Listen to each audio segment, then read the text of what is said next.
On my 30th birthday, Marcus, my husband and a force to be reckoned with at his global bank, suddenly announced he had to fly to London for an emergency summit, canceling our tropical resort vacation that had been planned for 6 months.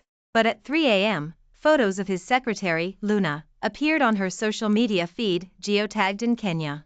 The man who'd frown if his coffee wasn't the exact right temperature was now squatting on a dusty construction site, humbly apologizing for Luna's mistakes. The caption read, "Almost cost Mr. Marcus $1 billion, but he's willing to cover all my mistakes." I casually screenshotted it to the executive team chat, commenting, "Is Marcus's trip to Africa considered market expansion?" 3 minutes later, my husband's private phone exploded with calls. "What did you post in the executive team chat? It's normal for her to be inexperienced, having just graduated. Do you have to make the whole company laugh at her? Besides, she's a young woman, unfamiliar with Africa. I'm with her for the company's sake. I have nothing to say to someone as cold-blooded and heartless as you. Withdraw the message immediately. I'll compensate you when I get back." From our wedding anniversary to my birthday, his compensation was always just empty words. I smiled and turned off my phone screen. Anyway, the divorce process would be finalized next week.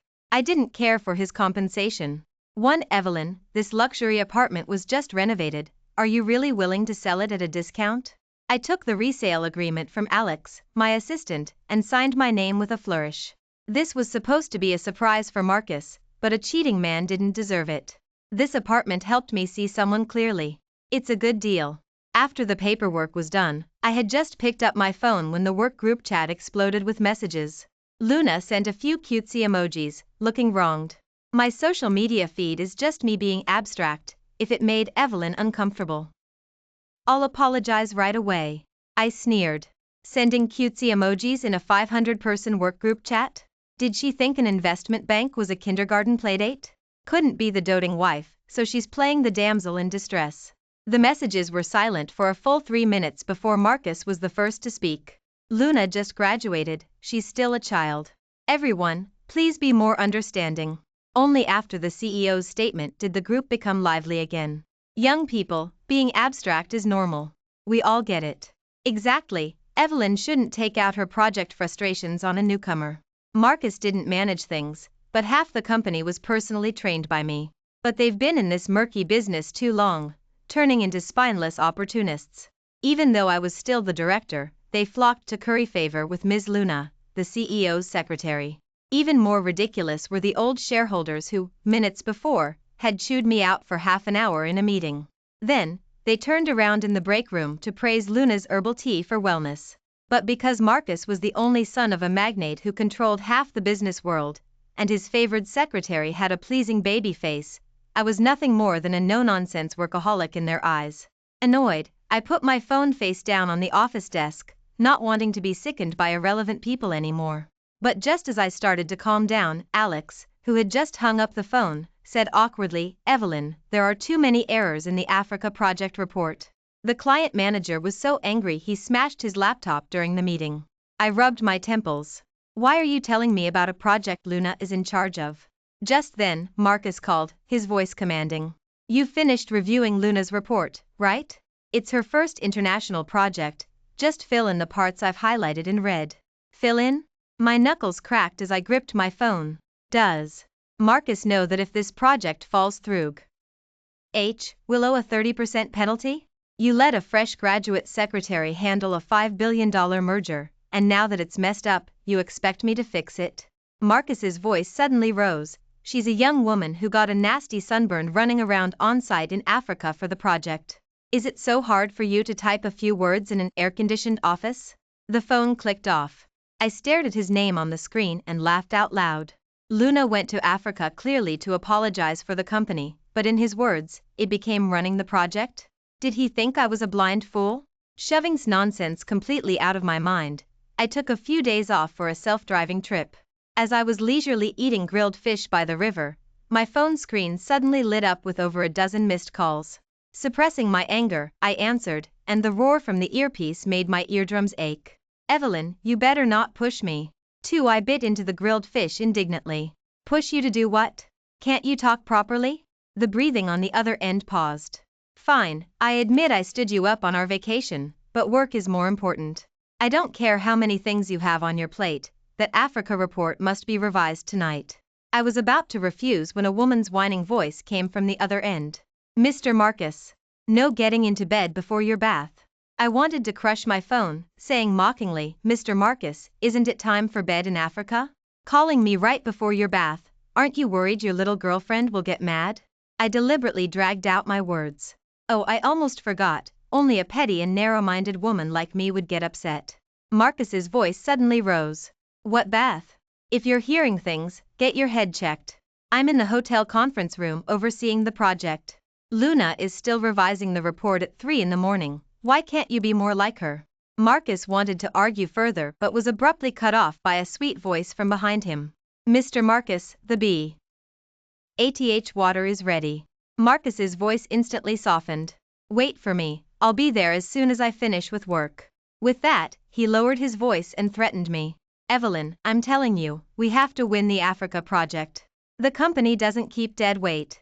The moment the call ended, my eyes felt dry and ached. Marcus fell in love with me when I had nothing, insisting on marrying me despite his family's objections.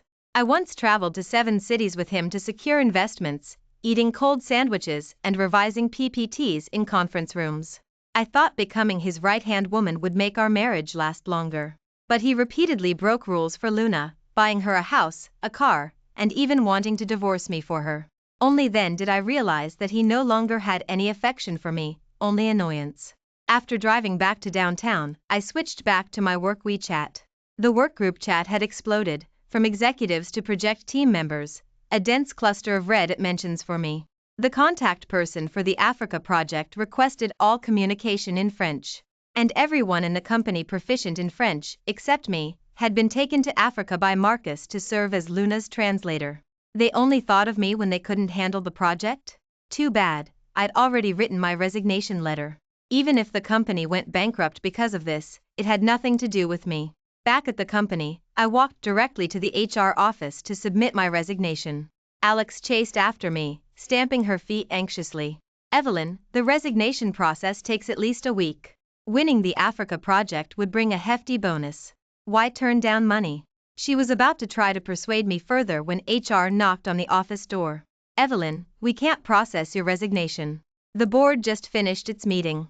The resolution is to terminate you. 8 years of marriage, Marcus was ruthless enough. Well, good. I had nothing more to cling to. After packing up my things at the company, I drove back to the Suburban. I pushed open the door, and the empty living room was filled only with irony. Marcus had already moved into the apartment he bought for Luna, even taking the household nanny with him. This villa was left by his parents, but I paid for all the renovations. The renovation of the villa wasn't cheaper than Luna's apartment. To prove my capability to him, I worked myself to death, drinking with clients until I had gastric bleeding, yet forcing myself to act fine in front of him. I earned the money, but his heart had already flown away. After he met Luna, to please her, he bid extravagantly at auctions. To give her a home, he bought a luxury apartment in the city center without hesitation. Luna often boasted that where there was love, there was home. Those once hidden affairs, now with money and status, had become enviable topics of conversation for others. I found my wedding ring at home. Our names, Marcus's and mine, were engraved on the platinum band. It turned out this metal circle never contained happiness, but rather half my life imprisoned by a supposed love. I took that ring, along with all the jewelry and watches Marcus had given me, and sent them all to the auction house. Alex contacted me to sign the project handover contract, and I had no choice but to return to the company. The receptionist saw me, her voice regretful. Evelyn, I was hoping to invite you to my wedding at the end of the year. I shrugged helplessly. It seemed everyone, even the receptionist, knew about my resignation. As I stepped out of the elevator, I ran into Luna, who had returned from Africa. Her skin was fair, she was nothing like Marcus said, not having gotten a nasty sunburn. She stuck out her tongue at me. Evelyn, you must have finished revising the report, right? My bonus is all counting on you. I ignored her and walked straight to my office. The new director had already arrived. When she saw the handover documents on the office desk, Luna's eyes suddenly widened. Handover? A new director? Evelyn, you resigned? I sneered at her exaggerated performance. The termination letter was sent to the main work group chat. Aren't you the one who loves to make your presence known in the group? Luna's smile froze, her fingers clutching the hem of her skirt. You didn't even complete the tasks the company assigned you. What company would want someone as irresponsible as you? I brushed aside a strand of hair, uncaring. That's none of your concern. In my 10 years in the industry, I've signed countless projects. Plenty of companies would want me.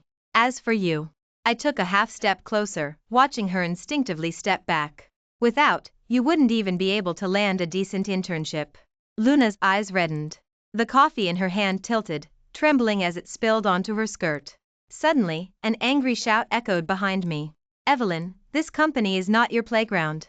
Marcus draped his jacket over Luna, tenderly wiping her tears, while in his other hand, he held her favorite strawberry cake.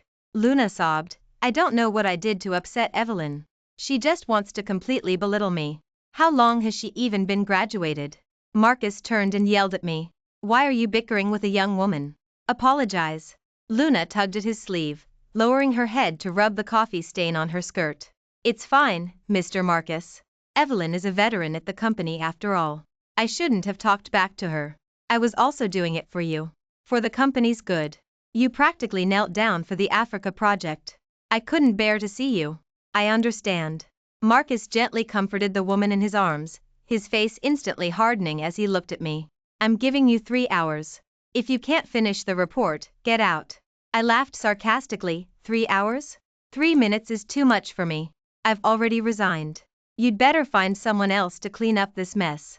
Marcus's eyes widened, veins throbbing and his forehead. Resign? You're threatening me with resignation? I looked at his pretentious face and found it absurd. He was the one who personally made the decision to fire me, and now it was somehow my fault. He clenched his fist, took a few deep breaths, and said, I've apologized for the vacation, and I've bought you a belated birthday gift. Haven't I done enough? Can't you separate work and life? You'll get a big bonus if the project succeeds. I stared at him, then suddenly burst out laughing. He actually thought I was mad because he stood me up? In these 8 years, how many wedding anniversaries, birthday dinners, or even nights I spent in the hospital with gastric bleeding had he stood me up for? I was tired of playing along with their act. I picked up my bag and walked away. As I was leaving, 2 new interns politely greeted me. One of them stared at my necklace and suddenly exclaimed, Hey? Ms. Luna also has the same necklace. I tightened my grip on my bag strap. This necklace was given to me by Marcus on our 3rd wedding anniversary. It was a $1 million necklace I cherished, yet he had held out a velvet box and sincerely told me, my wife deserves the best of everything. The intern suddenly lowered her voice, Evelyn. I know a bit about jewelry. Luna's is definitely genuine, but yours seems to be a different shade. Her companion quickly clapped a hand over her mouth, and the 2 fled as if escaping. I touched the cold metal chain around my neck and suddenly laughed out loud. His sincerity towards me was probably like this necklace, fake from the very beginning.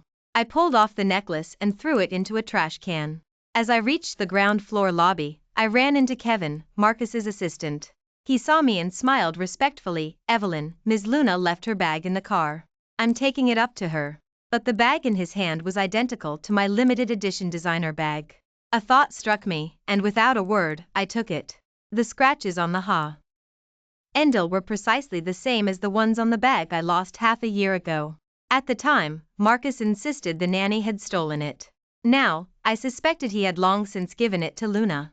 I took out my keys and deliberately scratched deep marks across the bag's surface before tossing it back to Kevin. Tell that anything she has is either something I've used, or something I deemed unworthy. I pointed to my chest. But what I've earned through my own ability, she'll never be able to steal. With that, I turned and left. The moment I received the divorce certificate at the county's office, I smiled with relief. This terrible marriage was a humiliating black mark on my history. As soon as I got home, I found the villa door wide open. The 2 familiar figures in the living room made me instinctively clench my fists. It was Marcus's parents.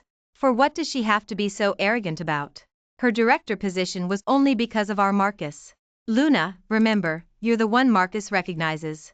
Asking her to revise a report is giving her a chance. Mrs. Sarah leisurely lifted her gaze. A man should marry a virtuous wife, not a no-nonsense workaholic who only cares about the conference room. Mr. Robert put down his cigar and agreed, I think Luna is perfectly fine, well-behaved and good-tempered. Unlike that crazy woman, who was throwing a fit downstairs, scratching a bag.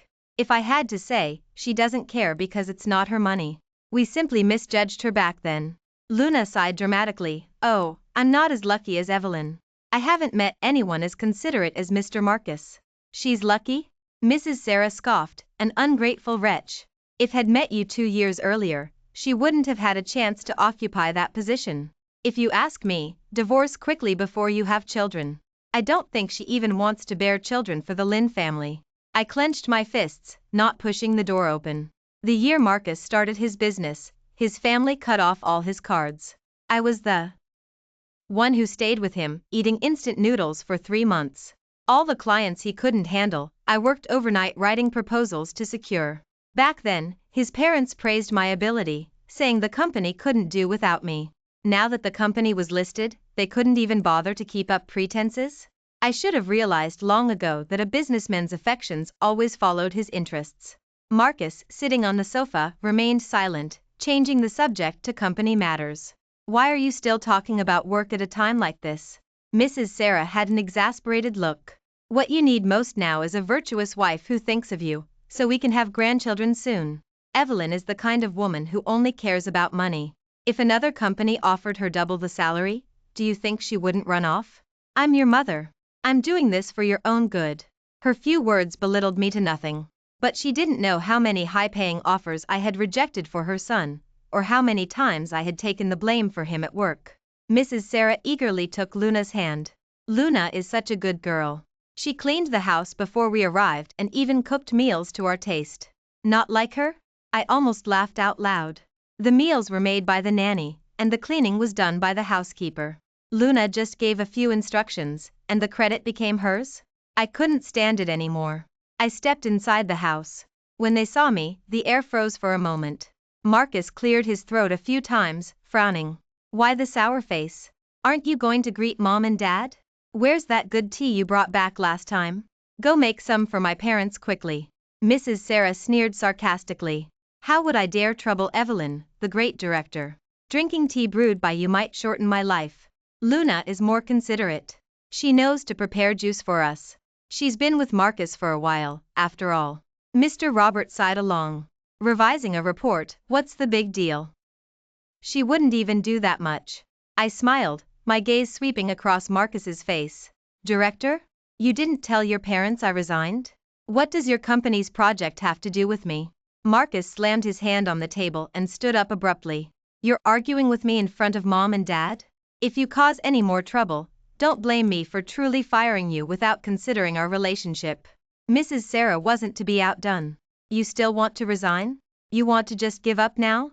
Is our Lynn family's money for women like you to squander? We don't have a daughter-in-law like you. I clapped my hands with a cold laugh. Good, well said. A cheating husband, unreasonable in-laws, and a drama queen secretary playing the damsel in distress. I pulled the divorce certificate from my bag and slammed it onto the dining table. I've had enough of this life. Marcus stared at the divorce certificate, his fingers trembling as he repeatedly flipped through it. Divorce? When did I divorce you? I pulled a cold smile. Mr. Marcus, you're so forgetful. Didn't you fully entrust the divorce process to your beloved Ms. Luna? His face turned pale at my words. 3 months ago, late at night, I received a text message confirming a penthouse booking. That same day, Marcus had made an excuse about an out-of-town business trip, standing me up for a Western restaurant reservation I had worked hard to get. I rushed to the hotel and swiped open the room door, and the sight of the 2 awkward figures inside made my blood boil. Marcus was frantically trying to cover a naked Luna with a blanket, while he himself was wrapped in a bathrobe, furiously yelling at me to get out. He openly showed special favoritism to Luna at the company. I endured it. He gave projects that should have been mine to Luna. I endured that too. But I couldn't bear to stand by and watch the 2 of them ended up in bed. My husband of 8 years, even if he had no feelings, should have some bottom line, right?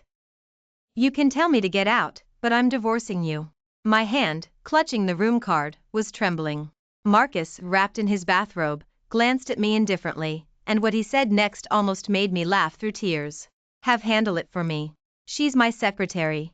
A few days later, Luna pushed open my office door, shaking the signed divorce agreement in her hand with a triumphant smile. See? Mr. Marcus wanted to divorce you a long time ago, but he was just reluctant to say anything for the sake of our marriage. It's better for everyone if you let go voluntarily. Marcus's rebuttal snapped me out of my memories. Divorce agreement? When did I ever sign one? Luna flinched at his suddenly cold gaze, and tears instantly welled up in her eyes. You were drunk that night.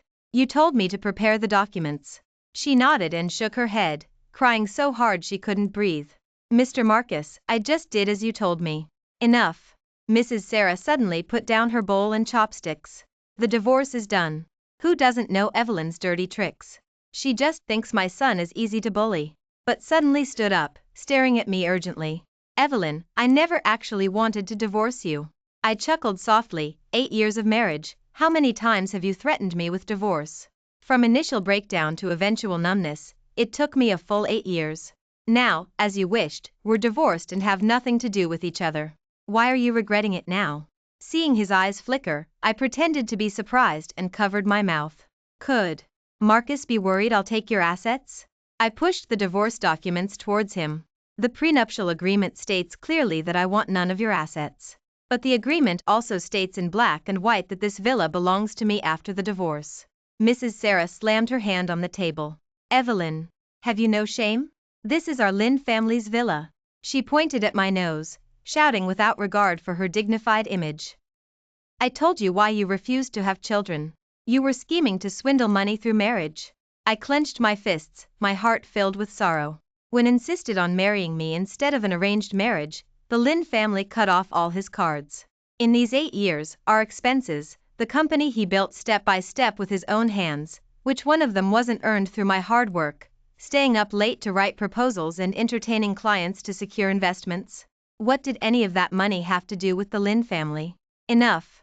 Marcus cut off Mrs. Sarah, looking at me with a complicated expression. Give her the house. Let's go. 6. I leaned against the doorframe, watching Marcus drag his parents out into the yard. Mrs. Sarah, losing her patience, flung his hand away. Marcus, do you have to embarrass us in front of that woman? He ignored Mrs. Sarah's anger and turned to grab Luna's wrist, his voice tight with frustration. I said I wanted a divorce in anger. Have you been with me all this time for nothing? Luna's eyes reddened with grievance. But Marcus clearly said he loved me and wanted to give me a home. She sniffled. I believed you and kept looking forward to our future. Why are you blaming me now? Enough. Mrs. Sarah pulled Luna's hand, then turned to glare fiercely at Marcus. Since you like Luna and you're divorced now, why can't you just settle down with her? She patted Luna's hand. I think Luna would make a very good daughter-in-law. Unlike some ill-mannered and vain people who don't deserve to enter our Lynn family's door. She glanced down at her watch. Your father and I need to go back to the company for a meeting.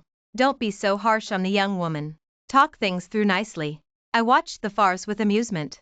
Marcus instinctively pushed away Luna's hand as she tried to get closer, looking at me apologetically. Evelyn, I didn't mean to. He averted his gaze. Wait until I handle things at the company.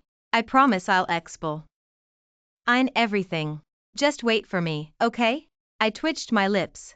Marcus's conflicted look wasn't because he couldn't bear to lose me, but because I still had value to him and the company. I had always known he was no easy target, but I never expected to hear news of his engagement to Luna a week later. I hadn't even completely exited the workgroup chat when Luna's messages popped up. She was flaunting the diamond engagement ring Marcus had given her in the chat. Everyone must come to Mr. Marcus's and my engagement party. People in the group showered her with praise. Can't call her Ms. Luna anymore, should be Mrs. Lynn now. Rubbing off on Luna's career and love luck. This is literally a real-life domineering CEO falling for me. Watching the flood of blessings, I silently exited the chat. They all seemed to have forgotten that just a week ago, I was still the company's director, Marcus's wife of 8 years. I fiddled with the USB drive Kevin had given me, a cold smile on my face. Marcus, as your ex-wife, how could I not prepare an engagement gift for you? I hadn't expected much when I asked someone to investigate Luna, but it turned out to be a pleasant surprise. Marcus's parents accused me of being after their money, but they didn't know that Luna, whom they saw as innocent and kind, wasn't a graduate of some prestigious university at all. After high school, she spent her time at an etiquette school. Her academic qualifications were fake, and her face was surgically altered at great expense. Even her first time with Marcus was a lie, based on a cosmetic procedure that cost 30,000 yuan. Since personally sent me an invitation, why wouldn't I go? On the day of the engagement party, when Luna saw me, she feigned generosity and pulled a smile, intimately linking her arm with mine. Evelyn, Marcus and I are so happy you could come. Undisguised laughter came from the audience among the colleagues. Some people still think Mr. Marcus will come back? Who would NT an old woman like that? She just lost her job and her husband. Let's cut her some slack. On stage, Luna was holding Marcus's neck, looking up, waiting for his kiss. Suddenly, someone pointed at the display screen and gasped. Look, what's that? The cheering stopped abruptly, and everyone's gaze was drawn to it. The large screen was automatically playing a PDF Kevin had made, and the first page was Luna's etiquette school graduation certificate. The happy smile on Luna's face instantly froze. She stumbled back several steps, her high heels catching on her skirt, causing her to fall clumsily to the ground. 7 Luna, disheveled, pointed at the documents on the screen, her voice trembling. This isn't real. Evelyn forged it. She just can't stand to see me happy. She abruptly turned and glared at me, her face flushed with agitation. I watched her, amused. If you haven't done it, there's nothing to be afraid of being exposed. Ms. Luna, why are you so eager to frame me? Who's truly jealous here? I looked at the furious Marcus, deliberately dragging out my words. Or perhaps, Mr. Marcus is so deeply in love with Ms. Luna that these things don't matter to you? Luna was about to argue, when Marcus's parents entered the hall, surrounded by bodyguards. The crowd instantly erupted. Are those the chairman and Mrs. Lin of the Lin? The magnate's demeanor is even better than on TV. No wonder Mr. Marcus is so handsome, his parents' looks are top tier. I just don't get it, what did he see in Evelyn back then? Was he bewitched? Marcus's parents approved of Luna, and she believed they would be her backing. Luna immediately raised her voice, throwing herself at Mrs. Sarah with a cry. Auntie and uncle, you must do something for me. Evelyn is jealous of Marcus and me, and she deliberately came to ruin our engagement party. But how could I possibly have come unprepared? Meeting's challenging gaze, I mouthed to her, idiot. Only then did she realize that Mrs. Sarah, who had been kind to her, was now frowning tightly, and Mr. Roberts' face had also darkened. As soon as Kevin had compiled the evidence, I had sent the PDF simultaneously to the email addresses of the Lin's executives. Elite families value reputation above all else. What had done was simply unforgivable. Not to mention Marcus's parents, it was probably already known throughout the entire Lin company. Mrs. Sarah suppressed her anger. Luna, our Lin family cannot afford this kind of disgrace. She gestured to the bodyguards. Leave before the media arrives. Our family will also issue an announcement canceling your engagement to Marcus. Why do even you believe her? Luna staggered backward, tears blurring her once perfect makeup. It's that divorced old woman who's jealous of me. I've done nothing wrong. Mrs. Sarah raised her hand and slapped Luna's surgical report for her cosmetic procedure onto her face. It's come to this, and you're still trying to argue? Marcus's face was ashen, his eyes filled with disgust as he looked at Luna. Get out! Luna shrieked, clutching his suit sleeve, unwilling to give up. You said you'd marry me. How can you go back on your word? Marcus, I'm sincere about you. I don't hit women. Marcus shook off her hand and coldly ordered the bodyguards. Take this woman away. As was being dragged towards the door by the bodyguards, he suddenly spoke, wait. Luna's eyes had just lit up, only to be completely extinguished by his next words. All properties and vehicles under your name will be reclaimed. You don't need to come to the company starting tomorrow. Marcus. Luna collapsed, crying hysterically, her high heels scraping an ear-splitting sound across the floor. How can you be so heartless? Right, you even kicked your wife aside. Do you have any humanity left besides money? You're a piece of trash. Go to hell. I met Marcus's gaze. His apple bobbed as if he were about to speak, but I turned and left first. With this farce over, there was no need for me to stay and get entangled with him. The villa Marcus's family gave me after the divorce was bought outright by a buyer within a week of being listed. And I also received a high-paying offer from an overseas company. Alex smiled and teased me, Evelyn, this is what they call good things come in pairs. Leaving that rotten man, life would be smooth sailing from now on.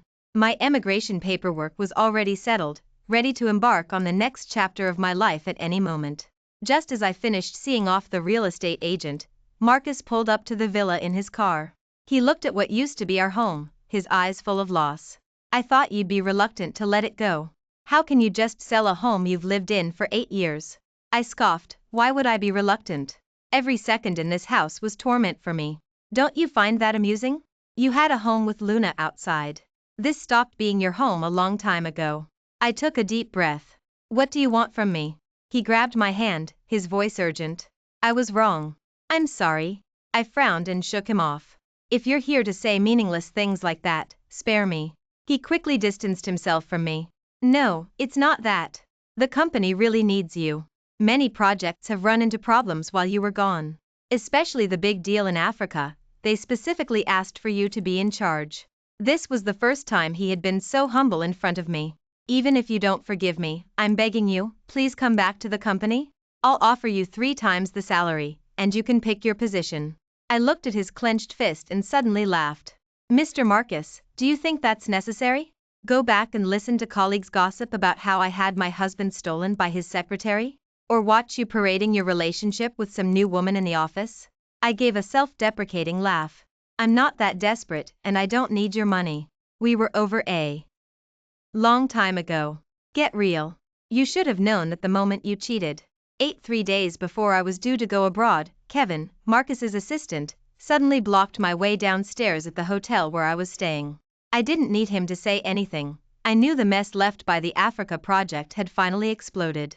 It was Luna's malicious retaliation. She leaked multiple confidential company documents to a rival company, even involving core technology from our partners. Several companies had filed lawsuits, and Marcus's company was facing a multitude of legal battles. Mr. Marcus was so enraged that he had an acute stomach ulcer and was rushed to the ER. As soon as he regained some strength, he refused to even get in 4 drip and went back to the company. Kevin almost pleaded, Ms. Evelyn, the company can't do without you, and Mr. Marcus can't do without you. I remained silent. Even if Marcus's company suffered huge losses, his billionaire parents would bail him out. What reason did he have to be playing the victim with me? Ms. Evelyn, you were married, after all. You can't just stand by and watch Mr. Marcus. After you left, Mr. Marcus still kept your wedding anniversary photo in his office. You wouldn't believe it, he stares at that photo every day, and he even drinks the same brand of coffee you used to buy. That's enough. I waved him off, interrupting his exaggerated performance. What a drama queen boss leading a cast of actors. I can do a video conference with the Kenya team, but don't talk to me about feelings anymore. My new company was also interested in this project, so it wouldn't hurt me to acquire it. Kevin looked immensely relieved. As he left, he turned back and repeatedly reminded me of the time I agreed to go to the company, if only to see what else Marcus might try to pull. As the elevator display reached the top floor, I heard the sound of breaking glass from the CEO's office. Luna, with disheveled hair, was kicking the sofa, scattering antidepressants across the floor from her bag. Yes. So what if I sold company secrets? She wildly trashed Marcus's office, and when she saw a photo of us, she broke down and ripped it to shreds. Marcus, you forced me to do all this. Who told you not to marry me? Did you really think you had me completely under your thumb? Dream on. Marcus's suit was soaked in coffee, and there wasn't a trace of his usual CEO demeanor left. I shouldn't have driven Evelyn away. At least she could bring benefits to the company, but you. His words were cut off by Luna's sharp laughter. Evelyn? She wiped her tears. You're the one who didn't want her. It's no use regretting it now. Ha ha ha. You're just as rotten to the core as I am. You should accept your fate. Slap, a loud smack landed squarely on Luna's face. Luna clutched her crooked nose. Marcus, how dare you hit me? Just as she was about to lunge back at him, the company's security guards dragged her away. Marcus took a few gasping breaths before looking up and seeing me, expressionless, not far away. I sneered, Mr. Marcus, how can you be so impatient with a newly graduated young professional? He stumbled back half a step, his wrist scraped by glass shards, leaving several bloody cuts, yet he seemed completely oblivious. Are you here to gloat, too? I nodded decisively. What else? Marcus ignored the sarcasm in my voice and spoke hoarsely. Evelyn, just give me another chance. I didn't ask you to come to the company to argue. I'll make you the lead on the Africa project and the equity. I slapped away the contract he offered. No need. Mr. Marcus, you should congratulate me instead. Thanks to you, I don't have to waste any more of my life here. I'm going to Northern. Marcus froze for a moment, not expecting me to say that. Are you really leaving? Aren't you just trying to spite me? I understand if you don't want to be near me. I can pull some strings to get you into another company. I don't feel comfortable with you going abroad alone. How could you bear to leave me? And your parents? I smiled and waved my hand. Mr. Marcus, you don't need to worry about any of that. My future has nothing to do with you. Mr. Marcus. Kevin suddenly rushed over, his face anxious. Another contract issue has come up. We need to go to the branch office right now. He gave me a deep look, then turned and left. In the end, I had still underestimated Luna's madness. As stepped out of the office building, a black car sped out of the underground garage. In an instant, shouts of alarm from the crowd and Kevin's cries mingled together. Marcus collapsed into a pool of blood, his eyes still stubbornly fixed in my direction. When the security guards rushed over, Luna had already been dragged out of the car by bodyguards. She cackled, kicking her high heels, her face showing no remorse, only the exhilaration of vengeance. Marcus, you ruined me, so I'm dragging you to hell with me. On my way to the airport, after packing my luggage, Alex looked at me hesitantly. Evelyn, the hospital results are out. Mr. Marcus is paralyzed from the waist down. It seems he'll be like this for the rest of his life. She sighed again. Given the Lin family's influence, a life sentence would be lenient for Luna. I closed my eyes wearily, and Alex, sensing my mood, fell silent. I didn't want to hear anything more about the past. Before boarding, I threw away my old SIM card. Beneath the clouds, the city that once trapped me faded away. At 30,000 feet, my new life was just beginning. Thank you for watching today's story. If you enjoyed this video, please like it and share it with your friends. We look forward to hearing your thoughts in the comments section. Feel free to share your views, and don't forget to subscribe to our channel for more exciting stories. See you next time.